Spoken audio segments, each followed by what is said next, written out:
Sean, we just saw those great kids at Smith Valley, and it's just wonderful. How did you and your family get involved? Absolutely, Kristin. I was actually raised in a small town in South Texas, and unfortunately during the time that I was raised, we did not have FFA, so I actually grew up in a rodeo family. But as we moved to San Antonio and the Smith Valley area, my children wanted to become part of the FFA and showing animals and livestock, and it started with my son and then migrated to my daughter, and we actually did it all the way through their high school years until graduation. It's a wonderful time, very family-oriented time, wonderful group. As you met the children there, or so I'll say the young adults with Smith Valley, they're just wonderful, wonderful group, and as you can tell, it's almost like it's one big family. Sean, all the animals and the kids are at the rodeo right now, but is that the only place that these kids get to exhibit or show their animals? Absolutely not, Kristin. There's actually throughout San Antonio, as well as you saw with Smith Valley, there is the Comal County show that comes up where these individuals, or so I'll say these young adults, have the opportunity to show their animals there, as well as the Houston Livestock Show, Fort Worth, San Angelo.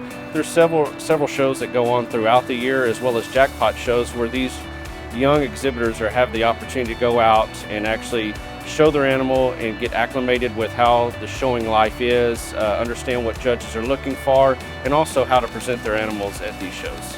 So Sean, what lessons did you learn, or your children, life lessons from this program? You bring up a good point there. Definitely life lessons is one major thing that all of these children learn, as well as responsibility, time management. I know from the standpoint of my children, it was nice to watch them actually grow in the FFA organization from the standpoint of having to have that responsibility of being up in the morning to take care of these animals, care for them, feed them, make sure their water was okay, bathing, walking, exercise, pretty much everything that needs to be done. And the major thing is time management responsibility of having to be there and actually take care of this animal 24 hours a day, 7 days a week. Sometimes you have that they're taken care of for months. Sometimes some of these animals are taken care of year-round. Sean, we know that the San Antonio Stock Show is one of the biggest ones, but how competitive is it? How hard is it for these kids to get a blue ribbon? It's very difficult. I take it, once again, I relate back to my children and the families that we were with during our time being in FFA, and listening to their stories that they shared with us as we came into the program itself. But it's tough, as I stated, from the standpoint when you come to San Antonio is renowned as one of the toughest shows in Texas.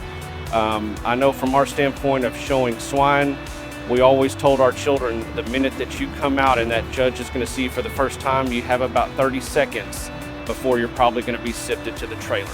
So if you made it into the arena, that was a major accomplishment, at least in my eyes, for my children.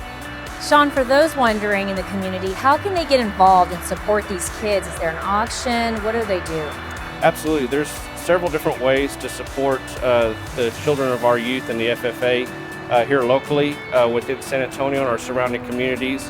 One would be such as Sell, where you're able to go and be a contributor or a buyer there at the stock show, as well as Comal. They also have a stock show as well as a sale there, but also just looking at what these organizations do. A lot of these organizations throughout the year actually host fundraising events which assist these young adults with needs at school, projects, everything that it would take to help them out in completing a project.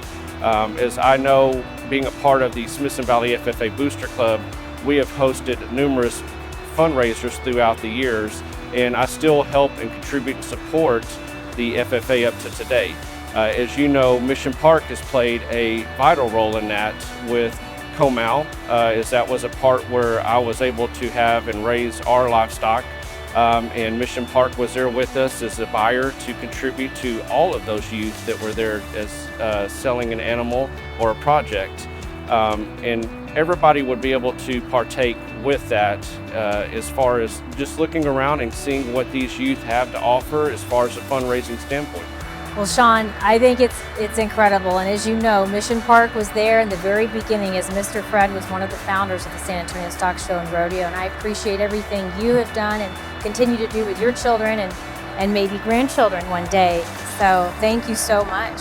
Absolutely. No, thank you, Kristin, and thank Mission Park for being a part of such a wonderful organization and assisting these children with their projects and donating time and money to assist them to continue for their growth. At Mission Park and Mission Park Cares, we'd like to bring you more programming each and every week. Yes, just subscribe here or catch us every Sunday morning on Fox 29.